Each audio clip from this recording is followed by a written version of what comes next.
Hi friends. Big events in life like marriage కానీ ఇలాంటివి ఉన్నప్పుడు and you want to get some cosmetic surgery అన్నప్పుడు ఎలా plan చేసుకోవాలన్న దాని గురించి వాళ్ళు ఎక్స్ప్లెయిన్ చేస్తాను. జనరల్గా అర్థం చేసుకోవాల్సింది ఏంటంటే cosmetic surgeries have their own down time ఉంటుంది, రికవరీ టైం ఉంటుంది and small minor complications might happen.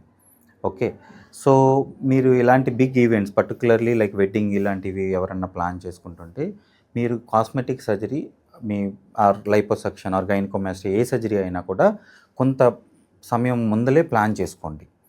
అంటే ప్రతి సర్జరీకి మీకు డౌన్ టైం ఉంటుంది. అది మీరు మీ ప్లాస్టిక్ సర్జన్ అడిగితే ఎక్స్ప్లెయిన్ చేస్తారు. ఓకే, సో మీకు ఒక లైపోసక్షన్ ప్లాన్ చేసుకుంటున్నారు అనుకోండి, అది రికవరీ మినిమం అంటే ఫుల్గా రికవర్ అవ్వడానికి అట్లీస్ట్ 3 months పడుతుంది.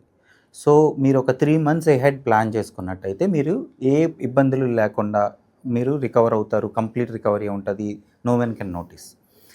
ఎట్ ద లీస్ట్ 6 weeks అన్నా కూడా టైం పడుతుంది ఒక లైపోసక్షన్ ప్రొసీజర్కి. Okay, if you are going for a gynaecomastia surgery at the least ఒక 1 month అన్న గ్యాప్ ఉండాలి. నాకు ఓపీలో కామన్గా వచ్చేది ఏంటి అంటే నాకు ఒక 2 weeksలో నా వెడ్డింగ్ ఉందండి, I want to get my surgery done, ఇలాగ వస్తూ ఉంటారు. That is not correct. ఎందుకంటే every surgery has down time.